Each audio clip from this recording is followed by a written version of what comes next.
आज के case studies के इस लेक्चर में बात करेंगे उन दो तरह की पत्नियों की जो सिर्फ उद्देश्य के साथ शादी करती हैं या कुछ उद्देश्यों के साथ पति और उसके परिवार के ऊपर तमाम केसेस लगा देती है। ये दो तरह की वो पत्नियां होती हैं। पहली तरह की वो पत्नियां होती हैं जिनका शादी के पहले से एकमात्र उद्देश्य होता है कि इससे सिर्फ शादी करनी है, शादी के बाद इसकी आधी प्रॉपर्टी लेनी है या फिर बहुत सारा इससे पैसा लेना है और इसको डिवोर्स देके और इससे फ्री हो जाना है। लेकिन कुछ पति इतने रणनीतिकार होते हैं कि जस्ट इसका उल्टा पड़ जाता है कि पत्नी डाइवोर्स के लिए तरस जाती है और ऐसी पत्नी को एक फूटी खोड़ी भी नहीं मिलती है और संपत्ति की तो छोड़ ही दीजिए, उसमें से 1 इंच भी जगह भी नहीं मिलती है।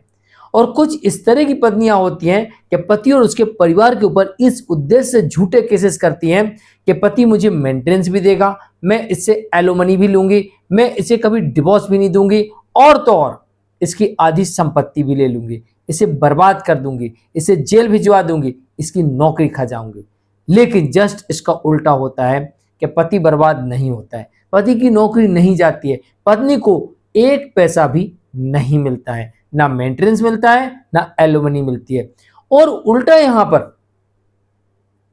पति को डिवोर्स मिल जाता है और पत्नी को प्रॉपर्टी में से भी 1 इंच जगह नहीं मिलती है। तो चलिए आज के इस स्टडीज के इस लेक्चर में पति की उस रणनीति की बात करेंगे जिसकी वजह से जो ये दो तरह की जो पत्नियां हैं जो इस उद्देश्य के साथ पति और उसके परिवार के ऊपर केसेस करती हैं, दरअसल उन्हें बाद में बहुत बुरी तरह पछताना पड़ता है।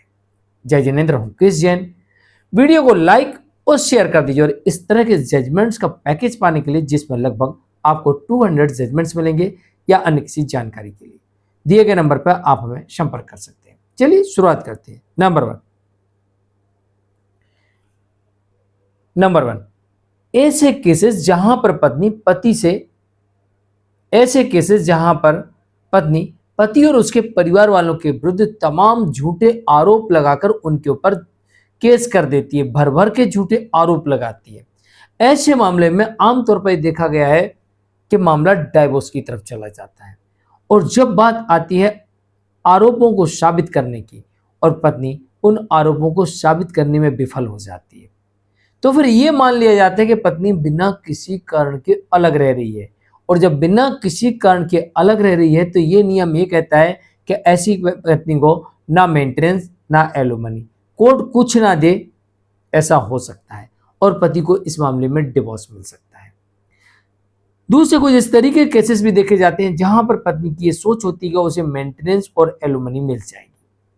लेकिन उन केसेस में भी पति एक रणनीति की तरह इन मेंटेनेंस के केसेस को इतनी जल्दी फास्ट चलवाता है कि पत्नी जो आरोप लगाती है उन आरोपों के वो सबूत मांगता है। दूसरी तरफ पति इतना होशियार होता है कि जिस दिन से उसने शादी की है उस दिन से उसने पत्नी को कहाँ घुमाया फिराया, उस पर कितना पैसा खर्च किया और उसके लिए क्या क्या किया, ये सारे सबूत इकट्ठे करते रहता है और कोर्ट में सबमिट कर देता है कि हुजूर जिस दिन से पत्नी मेरे घर में है मैंने उसको लिखाया भी है, पढ़ाया भी है, नौकरी भी लगवाई है, घुमाया फिराया भी है, इलाज भी करवाया है, मैंने उसके नाम से एफडियां भी की हैं, उस पर तमाम पैसे खर्च किए हैं, होटल ले गए खाना खिलाने को, सैर कराने ले गए, तो फिर मैंने कहाँ से इससे दहेज मांगा, मैंने इसको कहाँ मारा पीटा, अब यही बता दे। मैं तो इसमें उल्टा पैसा खर्च कर रहा हूँ और ये कह रही कि मुझे मारते थे, पीटते थे, भूखा रखा, दहेज मांगते। तो पत्नी साबित करे। तो ऐसी स्थिति में पत्नी इन केसेस में फंस जाती है और कई बार पत्नी अपने बैंक अकाउंट छुपा लेती है, अपनी जॉब छुपा लेती है, अपनी इनकम छुपा लेती है, अपनी संपत्ति छुपा लेती है और कई बार पति की गलत इनकम एफिडेविट बता देती है, कई बार झूठे सबूत प्रस्तुत कर देती है और इसी का फायदा पति उठाता है और तत्काल पत्नी के विरुद्ध आपराधिक मामला दर्ज करवा देता है और पत्नी यहां पर फंस जाती है। या फिर पति पत्नी की इनकम को कोर्ट में साबित कर देता है, या फिर पत्नी की अडल्ट्री को कोर्ट में साबित कर देता है, या फिर पत्नी बिना किसी कारण के अलग रह रही है, ये पति कोर्ट में साबित कर देता है और इस कारण से फिर कोर्ट ऐसी पत्नी को मेंटेनेंस एलोमनी देने से इनकार कर देती है। नंबर 3, पत्नी की एक ख्वाहिश होती है कि पति की जो प्रॉपर्टी है उसमें से मुझे कम आधी संपत्ति तो मिल ही जाएगी, लेकिन पत्नी को वास्तविकता में ये पहले पता नहीं होता है कि जो पति की संपत्ति होती है, पति के जीवन काल में वो प्रॉपर्टी पत्नी नहीं ले सकती। पति के नाम से जो प्रॉपर्टी है, पति के मरने के बाद ही वो प्रॉपर्टी पत्नी को जा सकती है। लेकिन कुछ मामलों में पति और ज्यादा रणनीतिकार होते हैं और वो क्या करते हैं, जैसी पति पत्नी के बीच में विवाद होने लगता है तो वो अपने नाम की प्रॉपर्टी की एक रजिस्टर्ड वसीयत, रजिस्टर्ड बिल बना देते हैं और पत्नी को इस बात की भनक भी नहीं होती। और कई बार पति के मरने के बाद ये बात पता लगती है कि बिल किसी और के नाम से है।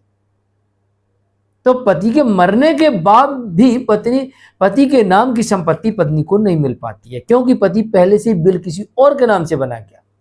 क्योंकि उसे संशय था कि कहीं मेरी मौत ना हो जाए या मेरी कोई हत्या ना करवा दे और कहीं इस हत्या में मेरी पत्नी शामिल ना हो। या फिर पति पत्नी के बीच में विवाद चल रहे थे, केस चल रहे थे और दोनों अलग रह रहे थे और पति चाह रहा था कि पत्नी को मेरे मरने के बाद मेरी प्रॉपर्टी में हिस्सा ना मिले, इसलिए उसने एक रजिस्टर्ड बिल बना दी थी। तो जो पति के नाम की संपत्ति होती है वो पति के मरने के बाद ही पत्नी को मिलती है, वैसे पत्नी नहीं ले सकती है। हाँ, पत्नी के पैसे से खरीदी गई हो, पत्नी ने ऐसा कुछ एफर्ट लगाया हो उस प्रॉपर्टी को खरीदने के लिए कि जिससे वो प्रॉपर्टी खरीद सके, या जितना परसेंट पत्नी ने पैसा लगाया है या एफर्ट लगाया है तो उस हिसाब से पत्नी को पति की संपत्ति में से उतना परसेंट, यानी जो खरीदी हुई प्रॉपर्टी है उसमें से हिस्सा मिल सकता है। लेकिन जहां पर पति ने अपने पैसे से पत्नी के नाम से प्रॉपर्टी खरीदी है, वो प्रॉपर्टी भी पत्नी के नाम रजिस्ट्री है, उसके बावजूद भी वो वापस रिवाइज करवा सकता है और वो प्रॉपर्टी पति अपनी वापस ले सकता है, क्योंकि जिसका पैसा संपत्ति उसकी। नंबर 4, पत्नी ये सोचती थी कि पति और उसके परिवार के ऊपर इतने केस करेंगे, जेल चले जाएंगे और उसके बाद ही हमारे सामने नाक रगड़ेंगे और जैसा हम बोलेंगे वैसा होगा। लेकिन ना पति जेल गया, ना उसकी नौकरी गई, ना वो बर्बाद हुआ। और पत्नी को यहीं पर सबसे बड़ा झटका लगता है कि हम ऐसा भी नहीं कर पाए। और कुछ साल बाद स्थिति ये बन जाती है कि अब ना पति साथ रख रहा है और ना पत्नी कोई केस जीत पाई है और सारे केसेस हार गई और पत्नी के हाथ कुछ नहीं लगा और पति ने डिवोर्स का केस फाइल कर दिया और पति डिवोर्स ले रहा है, या कोर्ट ने पति को without alimony, without maintenance divorce भी दे दिया और पत्नी के सारे केस डिसमिस कर दिए। और कई बार ऐसा देखा जाता है कि पत्नी के ऊपर भी कई आपराधिक मामले आ गए, जैसे झूठे सबूत देना, झूठा एफिडेविट देना, इसका मामला आ गया। कई बार केस के दौरान मारपीट कर देना कोर्ट परिसर में, उसका एक आपराधिक मामला बन गया। कई बार ऐसा होता है कि पत्नी केस के दौरान पति के घर में जबरन घुसने का प्रयास करती है और वहां विवाद हो जाता है, मारपीट हो जाती है और इन पत्नी और जो कोई उनके साथ में आते हैं उनके ऊपर आपराधिक मामले दर्ज करवा देता है और पत्नी और उसके साथ वो लोग वहां फंस जाते हैं। और कई बार ऐसा होता है कि पत्नी जब साथ रह रही होती है उस समय झगड़ा करती, पति सारे सबूत कलेक्ट करते रहता है और पत्नी के जाने के बाद पत्नी और उसके परिवार के ऊपर आपराधिक मामले दर्ज करवा देता है। और ऐसी स्थिति में पत्नी जो सोच के चल रही थी उसके सारी सोच धरी की धरी रह जाती है और पति की रणनीति यहाँ पर काम आती है और पत्नी के सामने सिर्फ दुख ही दुख नजर आता है, बाकी कुछ भी नहीं मिलता पत्नी को। तो देखिए, मैं यहां पर आखिर में एक ही बात कहूंगा कि सिर्फ इस रणनीति से, इस उद्देश्य से शादी मत करिए कि हमें सिर्फ उससे पैसा लेना है। अगर आप वहां फंस गए तो आपकी पूरी लाइफ कोर्ट में गुजर जाएगी और आप वहां से निकल भी नहीं पाएंगे और दोबारा रीमैरिज भी नहीं कर पाएंगे। और हो सकता पैसा मिले या ना मिले, या ये भी हो सकता कि जितना मिला उतना कोर्ट में खर्च हो गया, या ऐसा भी हो सकता कि आपको कुछ भी नहीं मिला बल्कि उल्टा घर से खर्च हो गया। तो आप इस उद्देश्य के साथ कभी शादी ना करें। दूसरा ये कि अगर विवाद हो रहा है तो विवाद में इतना तामझाम सोचने की बजाय आपसी सहमति से मैच्योर डिवोर्स लेके इस केस से बाहर निकल जाए। ना जाने कोर्ट में ऊंट किस करवट बैठेगा और किसके पक्ष में फैसला चला जाएगा, आप विचार भी नहीं कर पाएंगे, क्योंकि कोर्ट गवाहों, सबूतों के आधार पर चलती है, ना कि आपकी सोच पर चलती है।